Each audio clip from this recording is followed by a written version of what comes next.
So ano naman ang pakiramdam na tinatag ka nila na ikaw raw yung nag-winning shot, hindi siya? So when you got the memes, you didn't know, you had to search me. Yeah, You had to Google my ass. Yeah, Didn't you? when I saw Facebook, parang, sino to? Gen Z kasi, bata pa to. Sino And to? then, the following practices, tinatawag, Janno! Janno!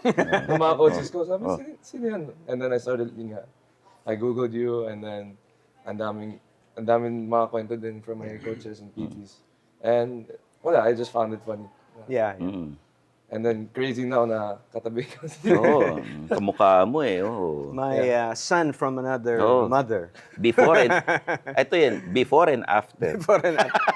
Ganyan ang buhok mo dati, di ba? Oh, sakto. Oo, Alam mo, sakto. ganyan yung hair ko noong 90s. Sakto. The length, the parting of the... Oh, over the Bacot days, tsaka Pedro Penduko days. Yan. Yan.